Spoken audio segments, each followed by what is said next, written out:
Hello friends, welcome to the online academy. आप सभी का हमारे एजुकेशनल प्लेटफॉर्म ऑनलाइन एकेडमी में स्वागत है। उम्मीद करता हूँ कि आप सभी अच्छे होंगे। और ये हमारी बायोलॉजी की सीरीज चल रही थी। बायोलॉजी को हम इसमें जो है कवर कर रहे थे। बायोलॉजी में हमारा एक टॉपिक चला हुआ था साइटोलॉजी, और ये साइटोलॉजी चैप्टर की फोर्थ क्लास होने वाली है। 3 क्लास इससे पहले हम कवर कर चुके हैं। जिसने भी 3 क्लासों को भी कवर नहीं किया है वो हमारे प्लेलिस्ट में जा कर के जो है पिछली 3 क्लासों को देख सकता है। और जो उसमें नोट्स वगैरह हैं उनको बनाने की कोशिश कीजिए। अच्छे से हमने जो है पिक्स के माध्यम से समझाया हुआ है। तो आज हम अपनी फोर्थ क्लास को डिस्कस करते हैं। तो चलिए हम फोर्थ क्लास को अपनी डिस्कस कर लेते हैं और नेक्स्ट बढ़ते हैं हम अपनी स्लाइड की ओर। देखिए, आज हम बात करेंगे राइबोसोम के बारे में। आज हम बात करेंगे राइबोसोम के बारे में। तो राइबोसोम को जरा देख लेते हैं।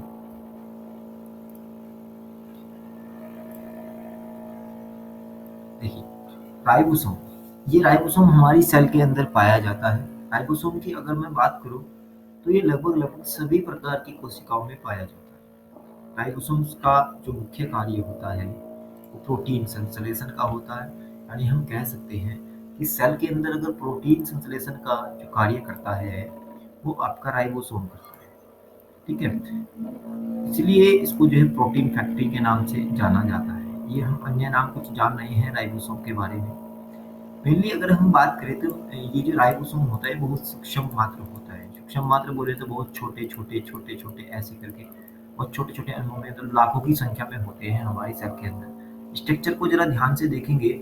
ये जो मैं स्ट्रक्चर आपको दिखाने जा रहा हूँ ये स्ट्रक्चर आपका ER का है, एंडोप्लाज्मिक रेटिकुलम, जिसको हम अंतःपरद्रव्य जालिका बोलते हैं। और ये जो स्ट्रक्चर, ये जो पूरा का पूरा स्ट्रक्चर आप देख रहे हैं, ये जो पूरा चित्र आप देख रहे हैं, ये चित्र हमारी सेल का है। इस सेल के अंदर ये आपका माइटोकॉन्ड्रिया है, ये आपकी गोल्जी बॉडीज हैं, यानी कि ER जिनको हम, ये आपकी गोल्जी बॉडी है सॉरी, जिनके टूटने से ये राइबोसोम्स वगैरह बनते हैं आपके। और ये जो आप देख रहे हैं ये आपका केंद्रक है, ये केंद्रक। और केंद्रक के बाहर आपका ये जो होता है ये आपका ER होता है। ये वाली जो स्ट्रक्चर आप देख रहे हैं ये केंद्रक के बाहर की ओर होती है। बाहर की ओर भी अगर हम बात करें, इस ER के बारे में भी हम डिस्कस करेंगे। ठीक है, नेक्स्ट टॉपिक में हम इस ER के बारे में डिस्कस करेंगे। एंडोप्लाज्मिक रेटिकुलम यानी कि अंतःपरद्रव्य जालिका क्या होती है। तो हम अगर मेनली आज जो बात करें वो राइबोसोम के बारे में बात कर रहे हैं। राइबोसोम अंतःपरद्रव्य जालिका पर लगे होते हैं, यानी कि उन पर ही पाए जाते हैं। ठीक है, राइबोसोम की खोज पैलाडे ने की थी सन 1953 में। राइबोसोम की खोज पैलाडे ने की थी। प्रोकैरियोटिक और यूकैरियोटिक दोनों प्रकार की कोशिकाओं में ये पाए जाते हैं, यानी कि ये दोनों प्रकार की कोशिकाओं में पाए जाते हैं। अर्थात हम कह सकते हैं कि ये सभी प्रकार की कोशिकाओं में पाया जाता है।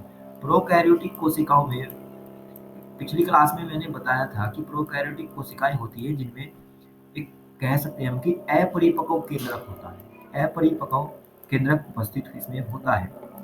जो हमारी क्या होती है, जो हमारी प्रोकैरियोटिक कोशिकाएं होती है उनमें अपरिपक्व केंद्रक होता है।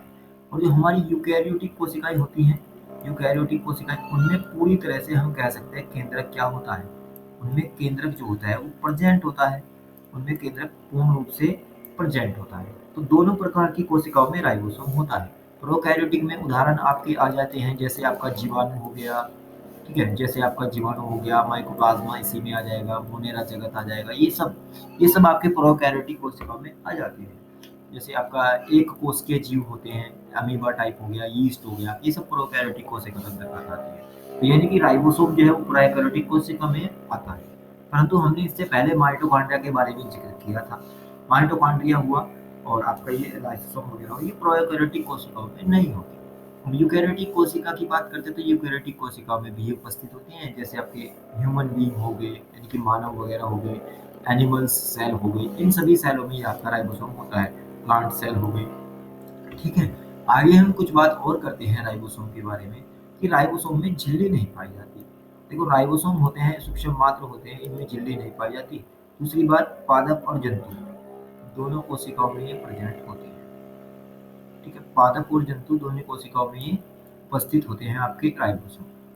आगे बात करते हैं, यह है अंत्यप्रद्रव्य जालिका यानी कि एंडोप्लाज्मिक रेटिकुलम, ER जिसको हम बोल देते हैं शॉर्ट में, तथा क्लोरोप्लास्ट। क्लोरोप्लास्ट यानी कि पादपों में अगर मिलेंगे तो ये आपके क्लोरोप्लास्ट में उपस्थित होते हैं, ठीक है ना। क्लोरोप्लास्ट जिसको हम हरित लवक भी बोल देते हैं, क्लोरोप्लास्ट में उपस्थित होते हैं और केंद्रक में भी ये पाए जाते हैं। तो अगर हम इसकी स्थिति की बात करें राइबोसोम की, तो वो अंत्यप्रद्रव्य जालिका आपका क्लोरोप्लास्ट में और आपके केंद्रक में उपस्थित होते हैं। नेक्स्ट बात करें, राइबोसोम में rRNA उपस्थित होता है। इससे पहले हमने RNA और DNA के बारे में भी डिस्कस किया है। तो राइबोसोम में rRNA उपस्थित होता है। ये जो rRNA होता है, इसी का कार्य होता है प्रोटीन संश्लेषण करना।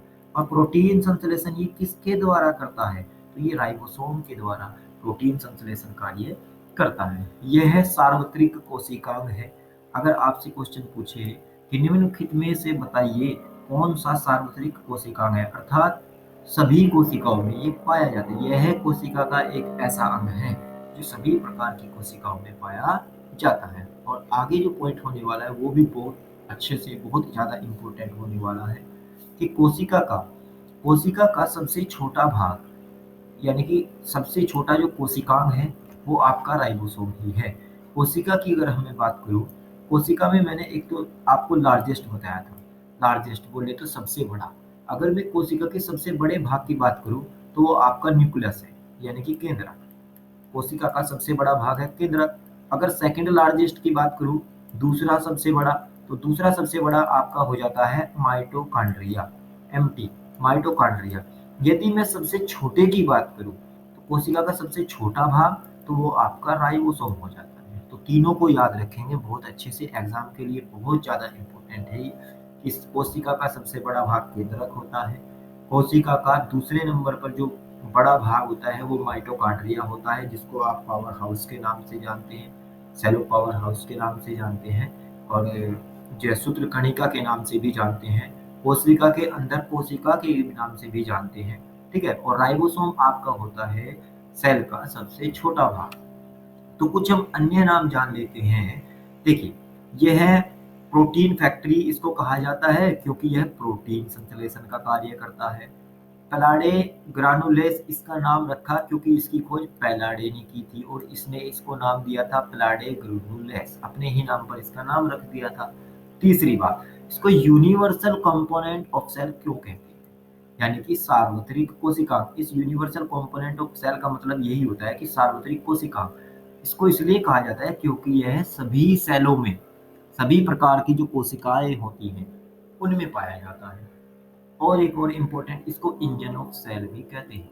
जैसे किसी भी पार्ट को चलाने के लिए कह सकते हैं हम कि इंजन की आवश्यकता होती है, उसी प्रकार हमारी बॉडी या जो हमारी सेल होती है उसको चलाने के लिए एक तरीके से इसकी प्रोटीन की आवश्यकता होती है। और मेनली जो प्रोटीन होता है ये हमारी सेल में इंजन का कार्य करता है।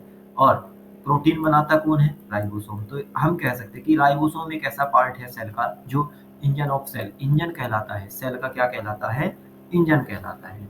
इस स्ट्रक्चर को हम थोड़ा ध्यान से देखेंगे। ये एंडोप्लाज्मिक रेटिकुलम है जिसके ऊपर आपके राइबोसोम लगे रहते हैं। तो राइबोसोम तीन जगह जो है पाए जाते हैं। एक तो आपका केंद्रक में देखिए, इसमें भी आपके राइबोसोम होते हैं, जो आप देख रहे हैं ऐसे, ये सूक्ष्म मात्र देख रहे हैं, ये वाले छोटे छोटे से पार्ट, ये आपके राइबोसोम केंद्रक में हो गए।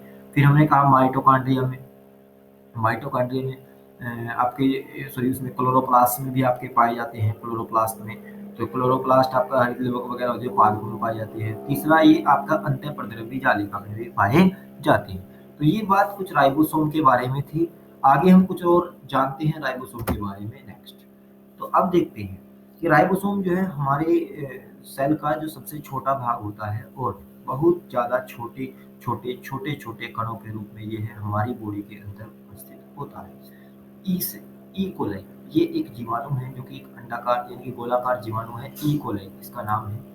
ई कोलाई जीवाणु की अगर मैं बात करूं तो इसमें राइबोसोम की जो संख्या है वो 10,000 प्रति सेल है, प्रति सेल, यानी कि एक सेल में 10,000 राइबोसोम इसके जो है मिलते हैं। इसमें ई कोलाई जीवाणु। यदि मैं स्तनधारियों की बात करूं, मैमल्स की बात करूं, स्तनधारी में हम ह्यूमन वगैरह भी रहते हैं। स्तनधारी प्राणी वे प्राणी होते हैं जो अपने जैसे बच्चों को जन्म देते हैं, जो अपने जैसे ही बच्चों को क्या करते हैं, जन्म देते हैं वो सब स्तनधारी प्राणियों में आते हैं। तो स्तनधारियों में अगर मैं बात करूं तो प्रति सेल 10 मिलियन प्रति सेल राइबोसोम होते हैं, यानी कि एक सेल में लगभग 10 मिलियन राइबोसोम होते हैं स्तनधारियों में। ठीक है, आगे बात करें तो राइबोसोम प्रोटीन निर्माण में सहायक होता है। यही कारण है कि इसको जो है प्रोटीन बनाने वाला जो है अंग कोशिकांग बोला जाता है, प्रोटीन बनाने वाला। ठीक है, तो आरआरएनए के माध्यम से प्रोटीन बनाता है। ठीक है, अब राइबोसोम्स के प्रकार पे आ जाते हैं कि राइबोसोम होते कितने प्रकार के हैं। तो राइबोसोम जो है 2 प्रकार के होते हैं। मैंने बात की थी कि अभी ये एक तो प्रोकैरियोटिक कोशिकाओं में पाया जाता है और दूसरा पाया जाता है ये यूकैरियोटिक कोशिकाओं में। ठीक है ना, एक पाया जाता है ये प्रोकैरियोटिक कोशिकाओं में और दूसरा पाया जाता है ये किसमें, दूसरा पाया जाता है ये यूकैरियोटिक कोशिकाओं में। तो देखिए, एक पाया गया प्रोकैरियोटिक कोशिकाओं में और एक पाया गया यूकैरियोटिक कोशिकाओं में। यूकैरियोटिक कोशिकाओं के अंतर्गत ह्यूमन बीइंग आ जाते हैं, ह्यूमन आ गया आपका, ठीक है ना, मैमल्स वगैरह ये सब इसी में आ जाते हैं, जैसे स्तनधारी हम बोलते हैं, स्तनधारी। ठीक है ना, अब आगे हम बात करें तो देखो स्तनधारी में किस प्रकार का राइबोसोम पाया जाएगा। देखो राइबोसोम की जो है ना 2 यूनिट होते हैं, एक तो होती है 70S यूनिट, क्या होती है 70S, और एक यूनिट होती है 80S यूनिट। ये आप स्ट्रक्चर में देख रहे हैं, देखिए ये 80S यूनिट है, ये 70S यूनिट है। तो जो 70S यूनिट होती है ये आपकी प्रोकैरियोटिक कोशिकाओं में पाई जाती है। प्रोकैरियोटिक कोशिकाओं की बात करें तो जैसे आपका अमीबा हो गया, ठीक है, जैसे आपका क्या हो गया, जैसे आपका अमीबा हो गया, जैसे आपका यीस्ट हो गया, ठीक है, जैसे आपका यीस्ट हो गया, और मैं बात करूं जैसे आपका जीवाणु हो गया, ठीक है, जैसे आपका क्या हो गया, जीवाणु हो गया। इस प्रकार के जो होते हैं, इस प्रकार के जो भी सेल्स होंगे प्रोकैरियोटिक कोशिका के अंतर्गत आएंगे, उन सभी में जैसे आपका नीले हरे शैवाल भी इसी में आ जाएंगे, नीले हरे शैवाल। ठीक है ना, नीले हरे शैवाल, तो नीले हरे शैवाल इनमें भी आपका क्या होता है, इनमें भी आपका 70S प्रकार का राइबोसोम होता है। एक और इसमें ऐड कर लेंगे हम माइटोकॉन्ड्रिया, एक और इसमें ऐड करेंगे माइटोकॉन्ड्रिया। ये जो माइटोकॉन्ड्रिया होता है इसमें भी आपका 70S प्रकार का ही राइबोसोम पाया जाता है। हालांकि कोशिका का एक अंग है माइटोकॉन्ड्रिया, परंतु माइटोकॉन्ड्रिया में 70S प्रकार का राइबोसोम पाया जाता है। ठीक है, ये तो आते हैं आपकी प्रोकैरियोटिक कोशिकाएं। तो जितनी भी प्रोकैरियोटिक कोशिकाएं होंगी उन सभी में 70S प्रकार का राइबोसोम आपका पाया जाएगा। ठीक है, अब हम बात करते हैं यूकैरियोटिक कोशिका की। यूकैरियोटिक कोशिका में ह्यूमन बीइंग आ गए, मैमल्स आ गए, आपके जितने भी प्लांट्स हैं, प्लांट्स कवर हो जाते हैं, यानी कि पादपों में, पादपों में सब आपका ये सब यूकैरियोटिक कोशिकाओं में आती है। और देखिए यूकैरियोटिक कोशिकाओं में आपके फंगस आ जाते हैं, फंगस बोले तो कवक, ठीक है ना, फंगस आपके यूकैरियोटिक कोशिकाओं में आ जाते हैं। ठीक है, और आपके आ जाते हैं शैवाल, एल्गी आ जाते हैं। शैवाल बोले तो देखो वहां पे नीले हरे शैवाल है, ध्यान रखना वहां पे नीले हरे शैवाल है, ठीक है ना, नीले हरे शैवाल, और यहाँ पे है खाली शैवाल। तो जितने भी शैवाल हैं नीले हरे शैवाल को छोड़कर सभी शैवाल, सभी प्रकार के शैवाल वो सब यूकैरियोटिक कोशिकाओं में आते हैं और उनमें 80S प्रकार का राइबोसोम पाया जाता है। तो अगर बात आ जाए कि मानव में किस प्रकार का राइबोसोम पाया जाता है, तो मानव में 80S प्रकार का राइबोसोम पाया जाता है। ठीक है, अब मेनली हम ये जो स्ट्रक्चर देख रहे हैं ये छोटा पार्ट होता है राइबोसोम का और ये बड़ा पार्ट होता है। देखिए, तो छोटा पार्ट, छोटी यूनिट हो गई और बड़ी यूनिट हो गई, ये किसी ने एक आरएनए के माध्यम से, देखो इसमें आरएनए के माध्यम से जुड़ी रहती है। तो ये जो आरएनए होता है ये एमआरएनए होता है, इसको जो है एमआरएनए कहते हैं। इसकी थोड़ी डिटेल में जाने के लिए हम नीचे वाला जो है डायग्राम देखते हैं। इसके बराबर में जो दूसरा ये डायग्राम दिया हुआ है, इस डायग्राम को हम देख लेते हैं। देखिए मेनली ये हमारा एक राइबोसोम है, ये पूरा यहाँ से और यहाँ तक एक पूरा क्या है, ये राइबोसोम हो गया हमारा। ठीक है, अब हम बात करते हैं किसकी, अब हम बात करते हैं, एक सेकेंड जरा एरो देख लेते हैं, एरो, एरो से अच्छा रहेगा और एरो को हम कलर भी देते हैं, एरो को कलर देने की कोशिश करते हैं। नहीं, कलर नहीं दे पाएंगे।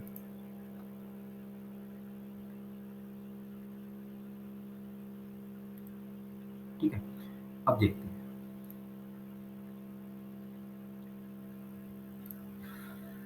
ये जो यहाँ से पूरा पूरा जो हम ये पूरा का पूरा स्ट्रक्चर देख रहे हैं यहाँ से और लास्ट तक, ये पूरा एक राइबोसोम का एक अणु है।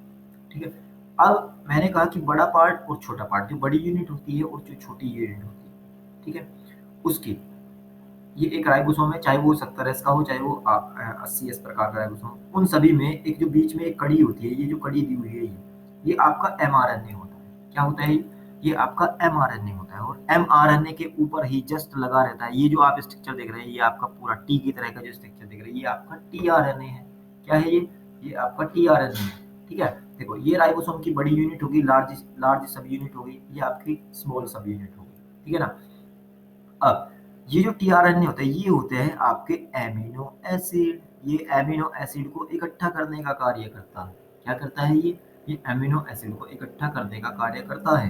अब इसी में ही आपका होता है आरआरएनए। क्या होता है ये आरआरएनए। देखो वर्क कैसे करता है, मैंने पहले भी बताया था आरएनए किसमें, कि ये जो एमआरएनए है ये संदेश देता है किसको, टीआरएनए को। ये इसको संदेश देगा, तो ये क्या करेगा, ये एमिनो एसिड्स को कलेक्ट करेगा जिनसे प्रोटीन बनते हैं, और ये प्रोटीन बनाएगा कौन, ये आरआरएनए प्रोटीन बनाएगा। कौन बनाएगा, आरआरएनए, यानी कि आपका राइबोसोम आरएनए जो है क्या बनाएगा, प्रोटीन बनाने का कार्य करेगा। तो इसलिए जो आरआरएनए होता है वो राइबोसोम में उपस्थित होता है। ठीक है, वो राइबोसोम में उपस्थित होता है। यही कारण है कि इसको जो है प्रोटीन फैक्ट्री भी कहा जाता है। ठीक है, अब हम बात करते हैं एमआरएनए। ये बहुत सारे एमआरएनए होते हैं, देखिए एक टुकड़ा एमआरएनए का ये हो गया, एक ये हो गया, एक ये हो गया, एक ये हो गया। एमआरएनए की ये पूरी सीरीज होती है। ये जो पूरी एमआरएनए जुड़े रहते हैं किससे, राइबोसोम से। ठीक है ना। ये जो राइबोसोम्स होते हैं, सॉरी राइबोसोम्स होते हैं, ये एमआरएनए की एक जो पूरी कड़ी बनती है, एमआरएनए से जो ये जुड़ा रहता है, ये राइबोसोम, ये और ये वाले बहुत सारे राइबोसोम्स होते हैं इस प्रकार से, जो आरएनए से जुड़े रहते हैं। उस अवस्था को हम कहते हैं पोलीसोम। इसको भी ध्यान रखेंगे, बहुत अच्छी बात है ये। पोलीसोम की, पोलीसोम किसे कहते हैं, जो आरएनए से जो है राइबोसोम्स जुड़े रहते हैं बहुत सारे, उनको जो है पोलीसोम कहते हैं। और पोलीसोम प्रोटीन संश्लेषण के लिए क्रियात्मक इकाई मानी जाती है। बोले तो अगर प्रोटीन संश्लेषण में कोई कार्य कर रहा है तो वो आपका पोलीसोम कर रहा है। कौन कर रहा है, पोलीसोम कर रहा है। ठीक है, तो ये हमारे पास में थे राइबोसोम के कुछ प्रकार। ठीक है, ये थे हमारे पास में राइबोसोम के कुछ प्रकार, और इनको अब हम देख लेते हैं। ठीक है, नेक्स्ट पार्ट हम देखते हैं आगे कि अंतःप्रद्रव्य जालिका, जिसके ऊपर ये राइबोसोम लगे रहते हैं, एंडोप्लाज्मिक रेटिकुलम, जिसका अभी हमने जिक्र भी किया था। तो अब हम एंडोप्लाज्मिक रेटिकुलम हम देख लेते हैं। ठीक है, अब देखते हैं ये जो एंडोप्लाज्मिक रेटिकुलम होती है,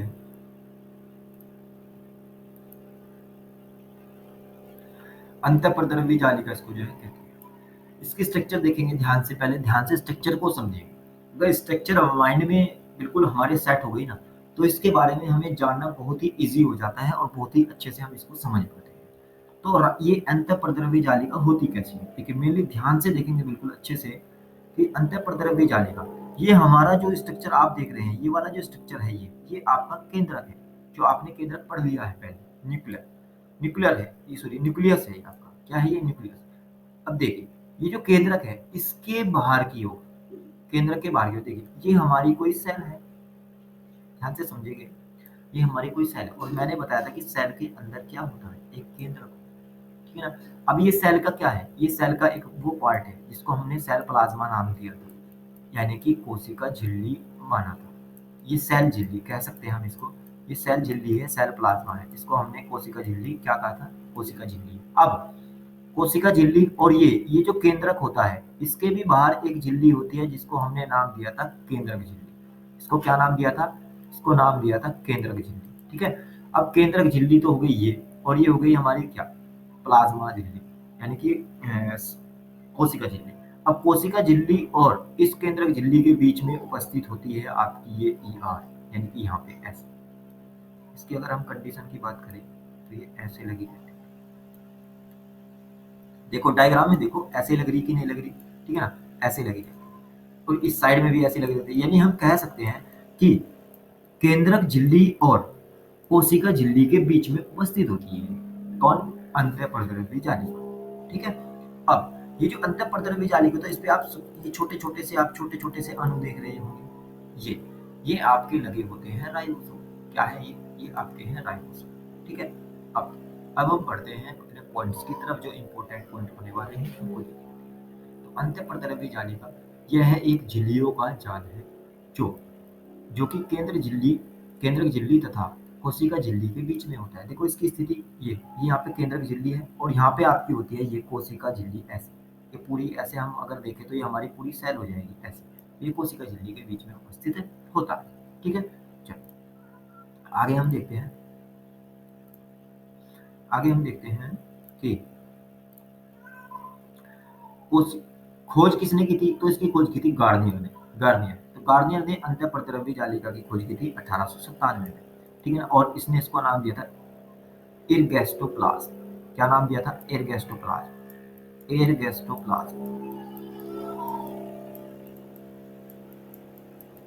आगे खुद से भी देख सकते हैं। एरगेस्टोप्लाज्म इसने नाम रखा, इसने गार्नियर ने 1897 में इसका एरगेस्टोप्लाज्म नाम रख दिया, और गार्नियर ने इसकी खोज की थी, ठीक है। फिर पोर्टर आए। पोर्टर ने 1953 में इसको ईआर नाम दिया, यानी कि अंतःप्रद्रव्य जालिका की खोज तो की थी किसने? गार्नियर ने, परंतु नाम दिया था पोर्टर ने 1953, ठीक है। अगले पॉइंट पे बढ़ते हैं। तो केवल केवल और केवल यूकैरियोटिक कोशिकाओं में मिलती है, इंपॉर्टेंट रहेगा, ठीक है ना। यूकैरियोटिक कोशिकाओं में मिलती है। यूकैरियोटिक बोले तो ह्यूमंस में मिल गई, ठीक है ना, मैमल्स में मिल गई आपकी, ठीक है। और अगर हम बात करें सभी प्रकार के एनिमल्स, नाम दे सकते हैं, सभी प्रकार के एनिमल्स में मिलती है यूकैरियोटिक कोशिका, जो आती है आपके कवक हो गए, आपके फंजाई, ठीक है ना, शैवाल हो गया आपका, इन सब में मिलेगी। यानी हम कह सकते हैं कि यह यूकैरियोटिक कोशिका में उपस्थित होती है, परंतु प्रोकैरियोटिक कोशिका में उपस्थित नहीं, ठीक है ना। अब हम बात करें, ह्यूमन में भी ये उपस्थित होती है, परंतु आरबीसी में एब्सेंट होती है। आरबीसी में क्या होगी? आरबीसी सेल है, तो आरबीसी में उपस्थित नहीं होती है, ठीक है। ये चीज हम इसको याद रखें। इसके कार्य की बात करें, तो कोशिका में कंकाल की भांति कार्य करती है, यानी जिस प्रकार एक हड्डियों का ढांचा हमारे में कंकाल प्रदान करता है, हमारी जो है सेल्स वगैरह, हमारी जो स्किन वगैरह होती है उसको एक तरीके से ना संरचना प्रदान करता है, उसी प्रकार यह कोशिका को जो है संरचना प्रदान करने का कार्य करती है, और कोशिका में कंकाल की भांति कार्य करती है। दूसरी की बात करें तो पदार्थों के अंदर और बाहर जाने पर नियंत्रण, पदार्थों के अंदर और बाहर जाने पर क्या करती है? ये नियंत्रण करती है। तीसरे पॉइंट की बात करें तो कोशिका द्रव वह केंद्रक द्रव के बीच में संबंध स्थापित करते हैं। देखो, ये जो मैंने कहा था कि ये कोशिका होती है, इसके बीच में द्रव होता है, ठीक है ना। यहाँ पे ये तो होता है कोशा द्रव, और यहाँ पे होता है केंद्रक। ये केंद्रक द्रव यहाँ पे बना रहता है, तो इनके बीच में भी ये संबंध स्थापित करती है। बात करें उसके प्रकार की, तो ईआर दो प्रकार का होता है, यानी कि अंतःप्रद्रव्य जालिका जो होती है वो दो प्रकार की होती है। आप देखिए, मैंने भी स्ट्रक्चर बताई हुई थी आपको, ठीक है। इसको बच्चों ध्यान से समझेंगे थोड़ा। देखिए, मैंने एक स्ट्रक्चर बताई थी आपको सभी कि क्या होता है। ये हमारी कोई सेल होती है, ये सेल की मेम्ब्रेन है, यानी कि सेल प्लाज्मा हमने इसको बोला, ये कोशिका झिल्ली है। कोशिका झिल्ली के पास में जो भी होंगी वो सब स्मूथ होंगी, यानी कि मुलायम, अंतःप्रद्रव्य जालिका होगी, परंतु जो केंद्रक झिल्ली के पास होंगी, केंद्रक झिल्ली की, वो होंगी सब आपकी हार्ड या रफ, उनको बोल सकते हैं खुरदरी वाली, खुरदरी अंतःप्रद्रव्य जालिका। आगे हम इसी के बारे में डिस्कस करेंगे। पहले आप स्ट्रक्चर को ध्यान से समझिए कि जो सेल के बिल्कुल नजदीक होती हैं, ये सेल की जो झिल्ली है, बिल्कुल ये वाली, इसके बिल्कुल जो जस्ट नजदीक होंगी, ये तो है स्मूथ एंडोप्लाज्मिक रेटिकुलम, और जो इस केंद्रक की झिल्ली के नजदीक होती हैं ये वाली, आपकी होती हैं आपकी रफ एंडोप्लाज्मिक रेटिकुलम, ठीक है। अब इनमें हम डिफरेंस समझते हैं, इनमें डिफरेंस होता क्या है और किस किस प्रकार से वर्क करती है, आगे हम बात करते हैं। अब हम डिफरेंस समझते हैं और देखते हैं कि खुरदरी अंतःप्रद्रव्य जालिका क्या होती है। तो खुरदरी अंतःप्रद्रव्य जालिका केंद्रक झिल्ली के पास होती है और अधिक स्थायी होती है। केंद्रक झिल्ली के पास होगी और अधिक स्थायी होती है, मतलब हार्डनेस इसके अंदर ज्यादा होती है। तीसरी बात, राइबोसोम होते हैं, ठीक है। देखिए, पीछे डायग्राम में देख लेते हैं दोबारा से। आप स्मूथ में आपको नजर आ रही है, ये स्मूथ है आपकी मुलायम वाली, इस पे आपको कोई भी दाना वगैरह नहीं, दाने टाइप से नहीं दिखाई पड़ रहे होंगे, ध्यान से देखेंगे इस पे आपको दाने टाइप बिल्कुल भी नजर नहीं आ रहे होंगे, ठीक है। तो अब देखिए, और जो ये आपकी है हार्ड वाली रफ, इस पे आपको दाने नजर आ रहे हैं, तो ये दाने दाने ही आपके राइबोसोम है। तो हम कह सकते हैं कि जो खुरदरी होती है उसके पास तो राइबोसोम होते हैं, ठीक है, परंतु उसके पास राइबोसोम नहीं होते। केंद्रक झिल्ली के पास होती है खुरदरी, परंतु ये जो मुलायम होती है कोशिका झिल्ली के पास होती है। हार्डनेस वाली है, खुरदरी है, तो ये अधिक स्थायी होगी, परंतु जो मुलायम होती है वो कम स्थायी होगी, यानी कि टिकाऊ कम होती है। अब हम बात करते हैं राइबोसोम होते हैं, राइबोसोम खुरदरी के पास होते हैं, परंतु ये जो मुलायम वाली होती है इसके पास में राइबोसोम नहीं होते। तीसरी बात, जिसके पास में राइबोसोम होंगे, भाई प्रोटीन संश्लेषण का कार्य तो वही करेगी, तो राइबोसोम होते हैं खुरदरी अंतःपरद्रव्य जालिका। अब मोस्ट इंपोर्टेंट यहाँ से कार्य ये बन जाता है कि बताइए प्रोटीन संश्लेषण का कार्य किस प्रकार की अंतःपरद्रव्य जालिका करती है, खुरदरी करती है या मुलायम करती है? तो खुरदरी करती है। प्रोटीन संश्लेषण का जो कार्य करेगी वो आपकी खुरदरी करेगी। ठीक है, प्रोटीन संश्लेषण का कार्य करेगी आपकी खुरदरी। अब हम बात कर लेते हैं कि ये जो मुलायम वाली होती है ये वर्क किसका करती है, तो ये करती है वसा संश्लेषण का।